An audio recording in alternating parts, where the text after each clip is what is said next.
Welcome to the Leaderonomics Show. Today we have Mark Laudi, former CNBC anchorman and now Managing Director of Hong Bao Media. Mark, it's great to have you on the show. And you know, we sense a sense of there's a bit of German in you, there's some South African, there's a bit of Australian, and now you're in Singapore. Tell us a bit about your background. How did you end up in CNBC and then later on set up Hong Bao Media? Thank you and welcome to our studio. Yes. Wow, you could sense all of that just by sitting next to me. There's a smell that's very strong. But no, go ahead. Tell us a bit about yourself. Well, I've been in Singapore for 20 years and in Malaysia for 10. Wow. Prior to that, you're right, 15 years of Australia, 7 years of Germany and 3 years of South Africa. Okay, and you lived in Germany, or you? Yes, went to school. Went to school in Germany, but were you born there, or? No, born in Johannesburg. German is my first language, okay. But fortunately, I'm surprised that you could smell the German a mile away. That's very interesting. So what happened? Tell us a bit about your childhood. I mean, you grew up. How did you end up in the world of media? Well, to be honest, I've always had an interest in the media ever since I can remember. I started writing prose when I was 8, and then prose. You know, as you as a child, of course, you try your hand at various things, and, Okay. and so in my journalism career, I suppose, really started in high school, writing for the school newsletter. Okay. And as these things always happen, one thing leads to another, journalism studies, and then moved straight into radio, and about 25 or so years ago. Okay, and how did that lead you to CNBC? By accident. In fact, joining CNBC was a quirky story. I was working for MediaCorp in Singapore at the time. I was a radio host. And through a friend was introduced to Martin Sung, who you'd recognize from CNBC. That day that Martin called to ask for an introductory conversation, I was wearing the sort of clothes that you usually wear on radio. In other words, not the sort of clothes you wear to a job interview. Yep. And so on my way in the taxi over to CNBC's office, I quickly bought a shirt, had the lady in the shop iron it for me so that I could look half decent for Martin Sung, and the rest is history. Oh, fantastic. And you know, over the years, you've interviewed a lot of people at CNBC. What are some insights? I mean, when you interview these leaders, what did you find that was interesting? Or was there something that stood out that you learned from interviewing these different leaders that helped you in the whole setup of Hong Bao, or led you to setting up Hong Bao? Yes, interesting you mentioned that. Over my 25-year broadcast career, I must have done 10,000 or so interviews. Mm-hmm. And so in that time, you do pick up a few things, but they all found on the same incredible sense of self-belief that business leaders tend to bring with them. Okay. That self-belief obviously helps them to run their businesses, but also do all of the other things that you need to do as a business leader. Find customers, hire and fire, deal with the ups and downs of the economy and the odd crisis or two.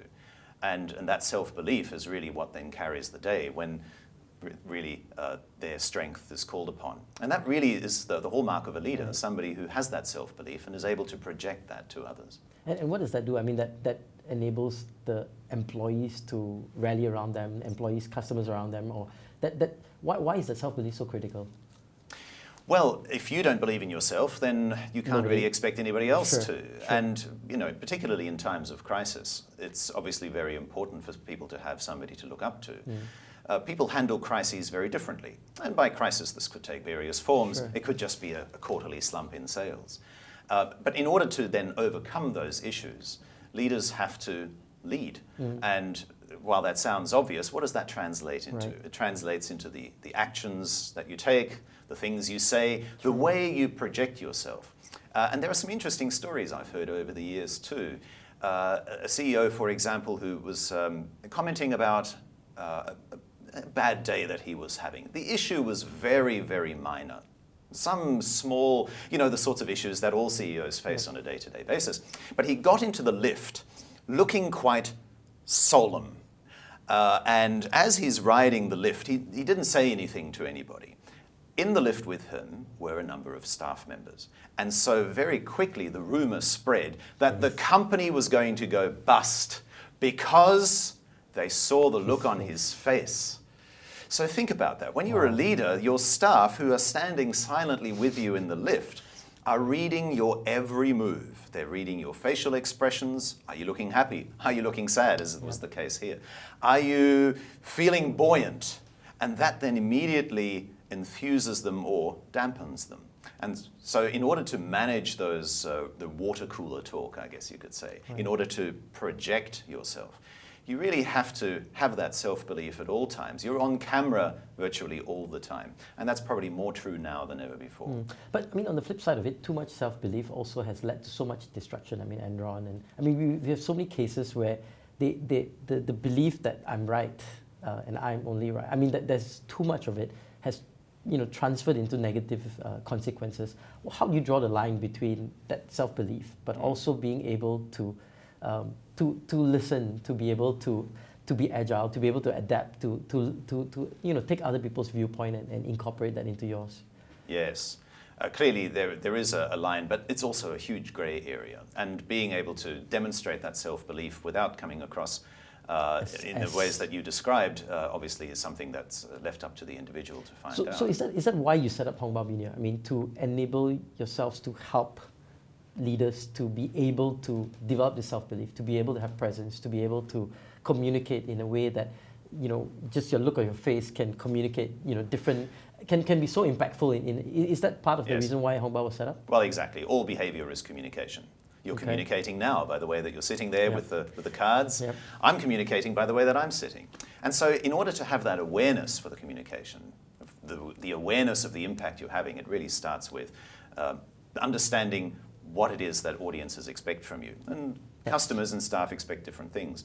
But Hong Bao Media was really founded on my experiences at CNBC and some of the guests who appeared on the show. And if you watch CNBC, you'll see this. Some CEOs appear very confident, not over the top, but at least they exude that presence, the charisma. And others are much more tactical and barely say anything. And that was very frustrating, not just as a presenter, but also as a member of the audience, where you want the CEO to tell the story. You don't want them to be overly salesy, but you want them to be authentic. You want to be able to relate to them. You want to be able to be inspired. And it's very difficult to be inspired or to be led by somebody who doesn't have the self-belief. And finding that balance, of course, in how you carry yourself, what you say, and how you say it is, those are the three tools that we all have at our disposal. Yep. I must ask this, why Hong Bao Media? I mean, what's the significance in that name? Well, when you're a matsale like me, then you try to adapt and be local. And of course, we all like getting the red packets.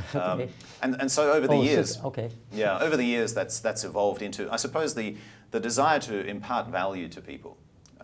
We don't give out too many Hong Baos, I have to say. Okay, but so it's Hong Bao. Okay, got it. Correct. Hong Bao is the dialect.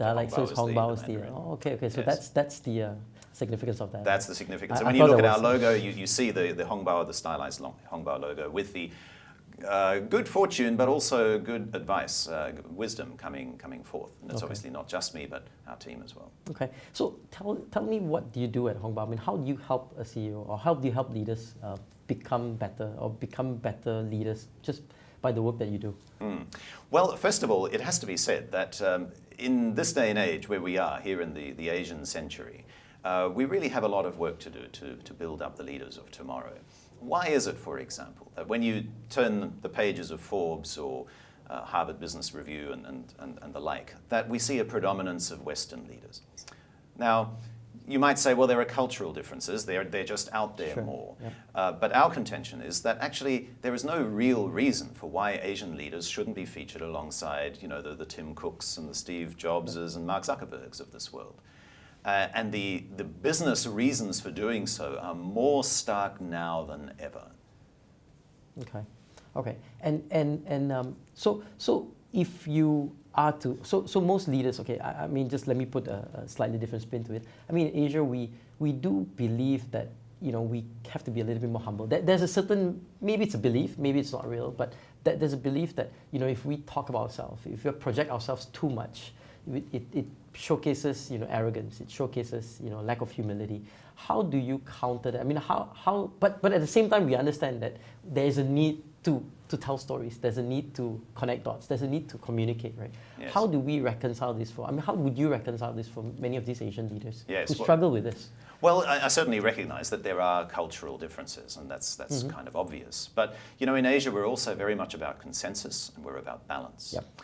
And nobody's saying that the balance needs to tip too far in the other direction, the bombastic, the sort of presentation styles that you might be familiar with from Silicon Valley. But right now, that balance is really in the other direction. And we really have, as I said earlier, a lot of work to do to redress that balance and tap into the cultural background of balance and consensus. Let me give you an analogy maybe. Let's take swimming. Now, you don't need to be Michael Phelps or of course, our own Mr. Schooling in Singapore, in order to survive in a pool. But right now, you might hear people say, well, I don't want to swim, I don't know how to swim, and therefore all swimming pools should be banned. And that's, of course, a very extreme view. Okay. All we're really saying is, and all I'm really saying, is that in order to swim in the environment that we're in, the Asian century, where we have competition from all over the world, where we have a number of economic challenges and political ones, that you can't say, let's ban the pools because I don't know how to swim. The key is, learn to swim. Once again, you don't need to be an Olympic swimmer, but at least you need to be able to swim in the digital age that we're in, or you're going to sink. Okay, Mark. Great. I mean, we're going to continue this conversation, but we're going to take a quick break right now. We'll be right back here on the Leaderonomics Show shortly.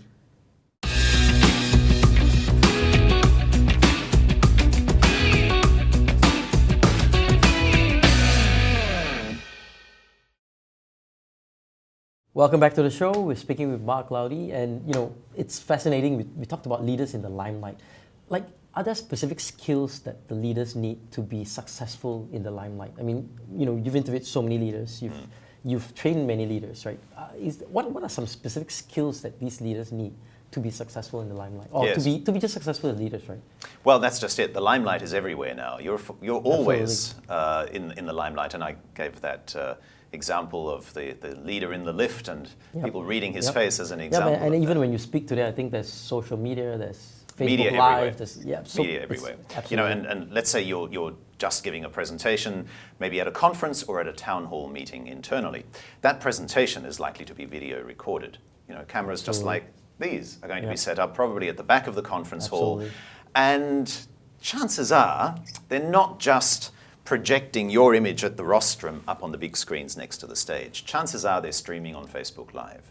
So you really have no choice but to avoid the limelight. And same for internal communications. You might think internal, well, it's internal, it's just between us. But what's the bet? At least one member of your staff is audio recording your presentation, and another one is taking photographs of your super secret slides that you're showing during the internal. So the limelight is everywhere. So it's that awareness that you are always on camera. That awareness then carries on your behavior even when nobody is watching.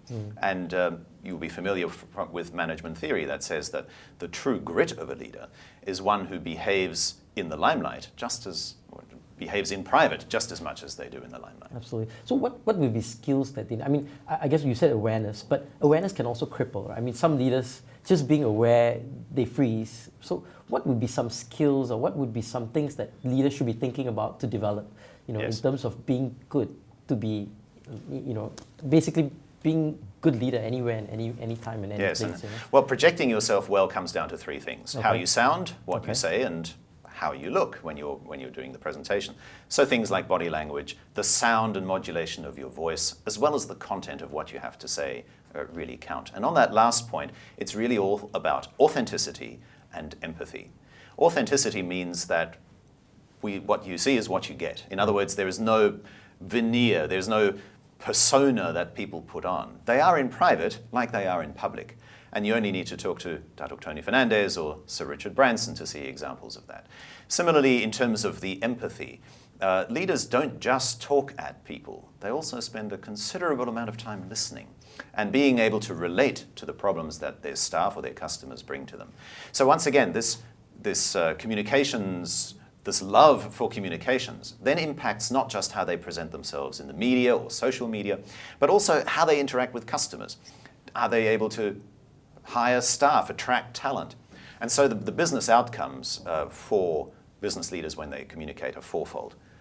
First, brand, being able to brand yourself well. Second, talent, are you able to acquire and retain talent?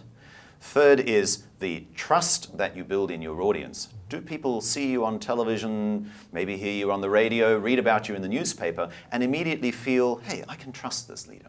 And the fourth part is simply business. It just makes good business sense to be able to project yourself and also demonstrate in the process that you are innovative, you're open to new ideas, you're willing to be challenged and thereby substantiate your strategy. So things like authenticity and the ability to project yourself, I mean, are these learnable skills? I mean, there are a lot of people who say, hey, this person is genetically predisposed to be a great, storyteller or presenter. Yeah. But look at me, I'm not that type, but yet I'm a CEO of an organization. I mean, are these something that can be taught? And how much of time should different leaders invest in that development if it's teachable? Wow, okay, there's a lot there. Yep. So let me pick up each of those points. The first thing is that it is entirely learnable. Nobody is born able to present. And by the same token, the reverse is true. Nobody is born unable to present. We all have the potential. You have the potential. You have the potential. So there's hope for me. All right. You're already doing well. I mean, the other aspect of that is that if you then are able to pick up those skills, even if you might need a little bit of coaching initially, usually, and this is to answer your second point, usually by doing this every day, it becomes part of second nature. Okay. It's like table manners. Mm-hmm. If you eat like you are having dinner with the king every day, then dinner with the king is just another meal. And so the more you make this part of your routine and your daily habits, part and parcel the easier it is. And then people ask you, wow, you can present so well, and you think, what's the big deal? I'm just being myself. Yeah. So that's the stage that you'd want to get to. Yeah. And I mean, we talked a bit about this, about the whole Western CEOs versus the Asian CEOs and their perception. I mean, why do you think, I mean, there are some cultural issues. We talked a little bit about, some myths or beliefs that we have ingrained in us, but why else do you think that there's this cautiousness that's practiced by Asian CEOs versus the Western piece, and how do we overcome this? Yes, well, this takes me back to my swimming analogy before the break. There are clearly, if you don't know how to swim, then you're going to be scared of the water, mm-hmm. and a lot of that fear can be overcome. A lot of this is really about building confidence. Sure, it's about building authentic points of view that you can be known for. Right. But often what I found too in Asia is that it's very career limiting not to develop these skills. Often senior business leaders, they reach a certain level within their multinational organization, let's say, and they simply can't advance. And the reason is not that they are not technically there or that they don't have the skills required, whatever it is, but it's simply that when it comes to the monthly conference calls, the quarterly board meetings, in other words, communicating when it really counts, that's where the hurdle is. And so once again, there is a very strong business reason to be to love communication, to want to build your communication skills and therefore bring everybody along, customers, staff, shareholders, government, any of your stakeholders. Right. And speaking of that whole business case, I mean, one of the things, I know we previously talked about this briefly, about people like Tony Fernandez and Richard Branson and so on.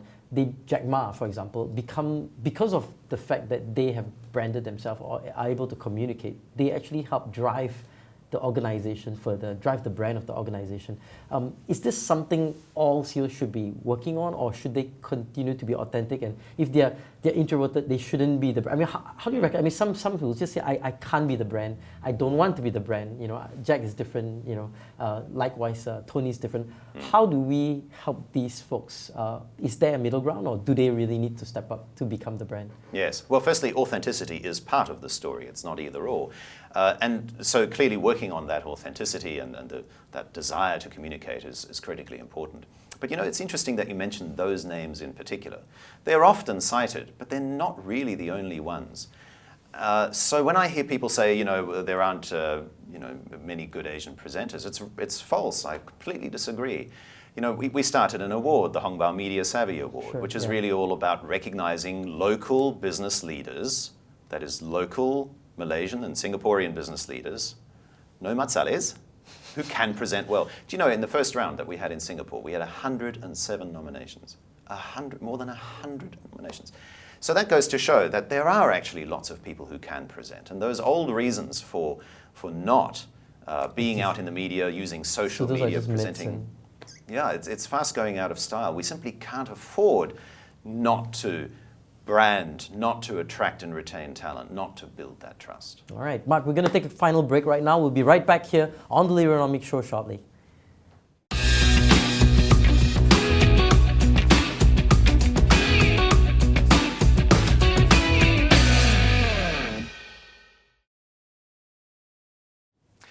Hello, Mark Laudi here as a special guest host on the Leaderonomics Show. We're here in the Hong Bao Media studios in Kuala Lumpur, and my special guest today is the founder and CEO of Leaderonomics, Mr. Roshan Thiran. So does that mean I lose my job? Does that mean I get the job? All right, let's continue. Well, Mark, let's continue our interview. You know, every guest that comes on the Leaderonomics Show is subjected to our Thinkonomic challenge, and you're not going to be an exception. That's okay. Even though you've been, you almost tried to take me off my role, but I'm going to subject you. So it's very simple. Rules are simple. We've got about a minute and a half. Mm-hmm. Let me just pull out a couple of cards. We'll try and answer as many questions as fast as you can. Right. So keep the answers short, I guess. Yeah. So and we'll see how many we can get through. So these are questions based on our values in Leaderonomics. So things like relationship, empowering, giving, and so on and so forth. So I'm just going to randomly pick these questions, and here we go. If life is short, why do we do so many things we don't like and like so many things we don't do? Habit. Break the habit. Right. And do you do it? No? Of course, doing it now. We all do it. Okay, if you had the chance to go back in time for 24 hours, where and when would you go? Exactly where I was 24 hours ago. Make the decision in advance, not retrospectively. Absolutely great. Okay, describe what a perfect world would look, feel, and be like. We're living it. It's all in your head. All right, love it.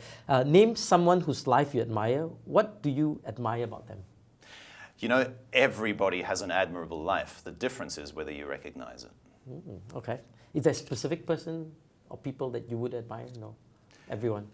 Everybody's different. I like that. Yeah, and you know, if we were all in different shoes on a day-to-day basis, then we just wouldn't be ourselves anymore. All right, great. How do you nurture a spirit of generosity amongst young people?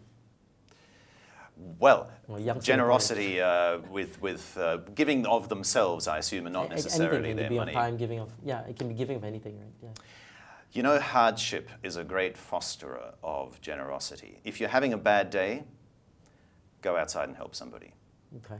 So should we purposely create incidences of hardship so more people No, will give? but make use of the hardship that you face. Turn the hardship into helping others, and you'll be amazed how quickly your day turns around. So let's talk about company. How should a company really give back to the community?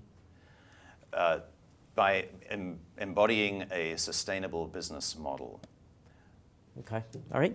If my motives are wrong, should I stop giving? No. Easy. Okay. The 2,000-word essay is going to follow. Yes. Do you want to say that quickly? Well, simply, if your motives are wrong, the fact of the matter is that if at least you're giving, what you then use that for is a matter for the recipient to decide. Okay. All right. And that has both, because your motives might be good, but if the recipient doesn't then make use of what's given, then that's just as bad as if the motives were wrong. Okay, we'll take 3 more since it's exciting. Sure. Which dead person would you most want to meet? Can I pass? There are too many. Your time's already run out. Maybe 1 or 2. Is there specifically a couple of great leaders, or no, not really? Is it possible? Okay, is it possible to know the truth without challenging it first? Is it possible to know the truth without challenging it first? You must always ask questions, even if only to convince yourself more. Okay, I'll do one last question. What future development do you look forward to with most anticipation? Every single day, make the absolute best of it. And while that sounds like a motivational book, it's true. Okay. Interesting. I mean, we were talking about CEOs and the need for CEOs to learn storytelling, the ability to communicate and be executive leaders, right? What if you were addressing a group of CEOs, 500 CEOs or whatever, in a big summit or a conference, and you had to impart with them one big thing that they must take away from this conversation, one most important advice that you would impart to them? What advice would you give to them? Authenticity and empathy. And I know I've mentioned them before, but what that means in practice is feel for what it's like being a member of the audience. Meet the audience beforehand. And so when you're going up on stage to give your presentation, it's much easier to be authentic because you're already among friends. Yeah, but that's that's a double-edged sword to some extent, right? I mean, we talk about transparency. So you've been on both sides, right? When you're in the media, you want to get as much info and transfer. But when you're on the corporate side, there are some things that you would share and some you wouldn't, right? What's your take on transparency and what would your opinion be in terms of transparency? Well, you've raised a very important point. We're in a post-fact world. People are challenging authority in all manner of ways. Hashtag fake news. It's. We had a fake news law here in Malaysia. Well, I mean, it's so difficult to now distinguish between, or help people to distinguish between these things. And so what's really important is that authenticity comes through.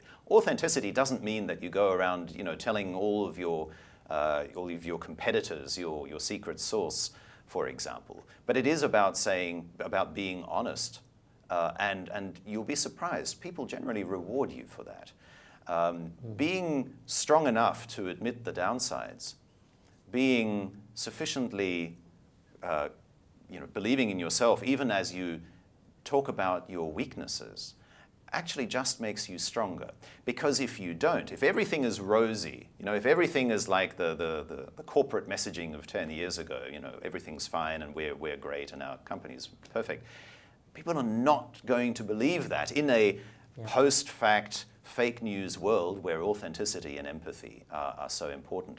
And these things, again, can be learnt. How you carry yourself, how you speak, what you say, and what you look like when you're saying it. All of those things will help you to bring that message across in a way that you feel great about. All right. Just a couple more questions. Firstly, we talk about a lot of success, but let's talk about mistakes. I mean, what's some of the mistakes that leaders make, especially when they face the media, and what should they be doing right? Yes. Well, I guess one of the biggest misconceptions is that somehow the media is out to get them. Are they? No. Well, again, as a TV reporter, you want to get a good story. And what I'm saying is, give them a good story. Don't hold back in talking about yourself in the context of, the cold light of day. So don't just talk about your solutions and your wonderful products and services. Nobody likes a sales pitch. But tell us what problem of the world you are solving with those solutions. How are you actually changing the world for the better? And once you tap into people's emotional reserve, once you connect with people on an emotional level, as I was saying earlier, they're far more likely to believe you in an environment where, frankly, very few people are believed. Okay, and my last question, and really this is directed, a lot of our viewers are folks that are, sort of just coming into the workforce, or, some of them are, kind of discovering what's life for me and what should I be doing and what's my purpose and who should I be and what should I grow up to be, and maybe somebody's out there and I want to be just like Mark. What piece of advice would you give to a young person who's maybe left school now, early couple of roles in, what sort of career advice would you give to them and impart to them, or nuggets of wisdom would you impart to them as they seek to find their purpose and as they seek to find their what's their life, how their life should be defined? Well, three things. First, carry that belief in yourself. What that means in practice is don't let anybody tell you you can't. Second, if you don't believe in yourself, you're on a path to ruin. You really need to believe in yourself. You need to be your own best friend. Because if you don't believe in yourself, you can't expect an employer or an investor or even a spouse to do so. So believe in yourself. And third, and perhaps even most importantly, is practice good communication. Communication isn't just about talking, it's also about listening. And particularly in an environment like social media where everybody's just keen to talk, keen to show what they are eating for lunch, keen to talk about the holiday that they went on. The skill of listening, the art of disagreement, the discourse around having a conversation with somebody where you're willing to give and take, that listening skill is unfortunately sorely lost and needs to be part of your success model. Fantastic. Mark, it's been an absolute pleasure speaking to you here on the Leaderonomics Show. And Mark, you have this Hong Bao Awards also in Malaysia, right? Yes, the Hong Bao Media Savvy Awards are run for 2 months, during which time we have weekly shortlisted candidates with a winner announced in 4 categories at the end: Best Broadcast Video, best broadcast interview, I should say, best online interview, best live webcast, and best conference presentation. Fantastic. We look forward to that. And you also deliver training to CEOs and boards and leaders. So if anybody's looking to engage in you, I'm sure we can figure out a way to get you connected. Thank you again, Mark. It's been an absolute pleasure having you on the show. My pleasure. Thank you.